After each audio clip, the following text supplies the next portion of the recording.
Saudari dan saudara sekalian yang terkasih, biasanya kalau kita mengadakan novena, maka ada permohonan-permohonan kita, ataupun juga ungkapan-ungkapan syukur dari kita. Saya tidak tahu apakah itu menjadi penyebab ini praktis yang ikut novena hampir sama seperti misa harian, kecuali ditambah dengan kur. Kalau nggak ada kur mungkin tidak sebanyak ini. Tetapi tidak masalah. Yang pasti bahwa kita mengadakan novena sekarang bukan semata-mata permohonan kita masing-masing, bukan ungkapan syukur kita masing-masing, tetapi ungkapan syukur kebersamaan kita. Arahnya satu dan sama, yakni kita ingin mempersiapkan masa depan paroki kita.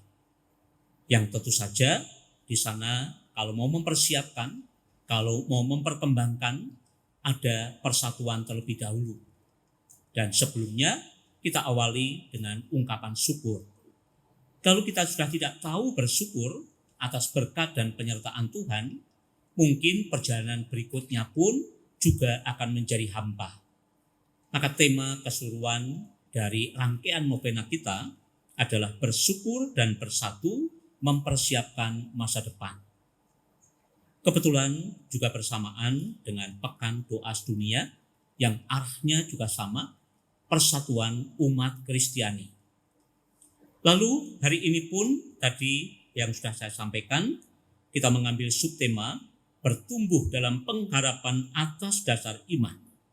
Dengan kata lain, bahwa kerinduan kita menyongsong masa depan yang semakin baik tidak boleh dilepaskan kaitannya dengan iman kita.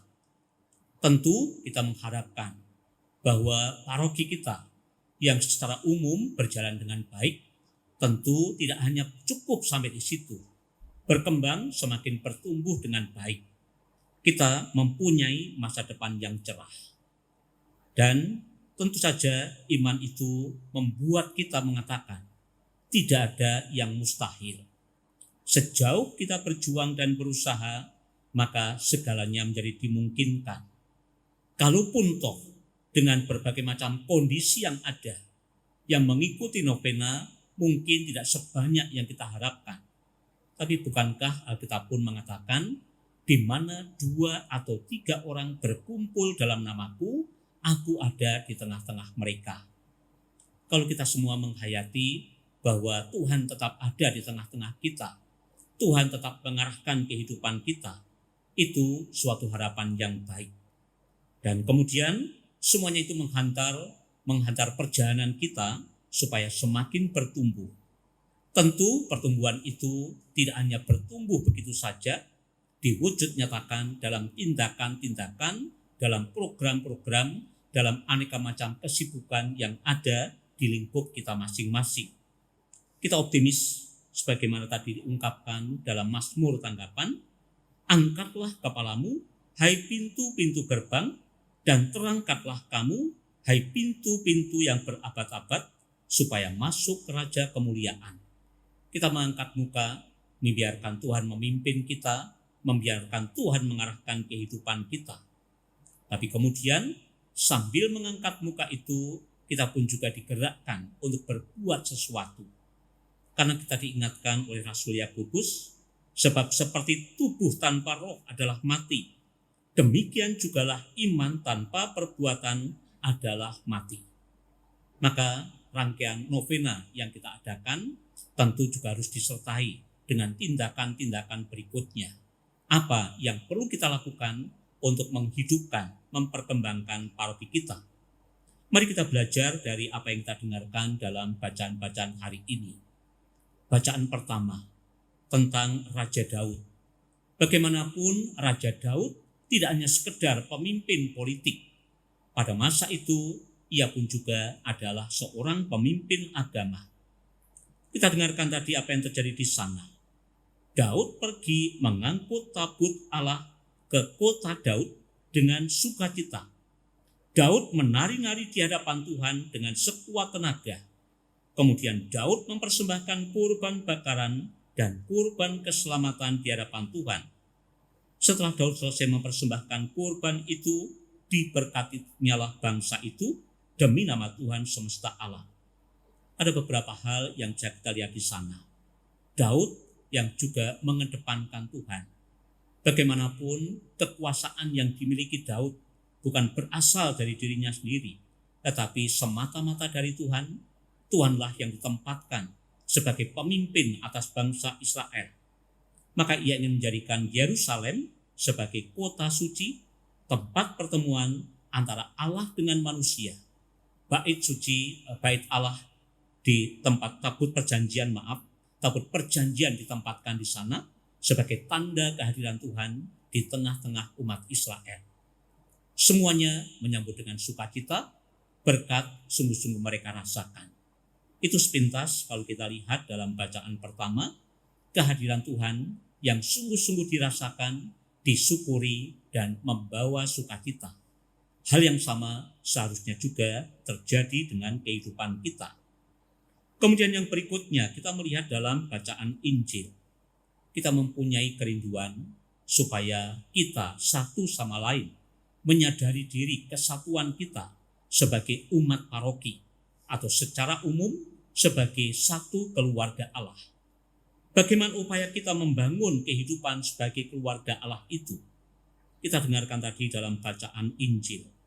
Ketika orang-orang memberitahukan kepada Yesus bahwa ibunya dan saudara-saudaranya datang dan ingin menemui dia. Tapi justru Yesus mengatakan, siapa ibuku, siapa saudara-saudaraku. Kemudian ia melanjutkan, ini ibuku dan saudara-saudaraku, barang siapa melakukan kehendak Allah, dialah saudaraku laki-laki, dialah saudaraku perempuan, dialah ibuku. Kalimat yang sama yang juga kita temukan dalam penginjil yang lain, baik itu penginjil Matius maupun penginjil Lukas, dengan kalimat yang kurang lebih hampir sama, atau juga dalam penginjil Yohanes dengan sedikit berbeda. Penginjil Yohanes mengatakan, kamu adalah sahabatku, jikalau kamu berbuat apa yang kuperintahkan kepadamu. Dari situ mau mengatakan kepada kita bahwa kalau kita ingin membangun kehidupan sebagai keluarga Allah itu, tidak perlu dibatasi dengan sekat-sekat yang tidak perlu. Tetapi mau mengatakan di sana juga bahwa relasi kekeluargaan memang penting, tapi mungkin juga akan membatasi langkah kita. Yang jauh lebih penting adalah siapapun yang melakukan kehendak Tuhan, mereka adalah saudara-saudara kita. Kita bisa membayangkan bahwa walaupun jumlahnya mungkin tidak sebanyak hari Minggu, tetapi kalau kita semua yang berkumpul di sini mengutamakan dan mewujudkan kehendak Allah dalam kehidupan kita satu sama lain, kita semua pada dasarnya adalah saudara satu dengan yang lain. Tuhan Yesus saudara kita, Bunda Maria pun juga adalah ibu kita. Dan dengan mengatakan bahwa barang siapa melakukan kehendak Allah, dialah saudaraku laki-laki, dialah saudaraku perempuan, dialah ibuku. Sekaligus mau mengatakan Bunda Maria adalah pribadi yang begitu tekun menghayati dan mewujudkan kehendak Allah dalam kehidupannya.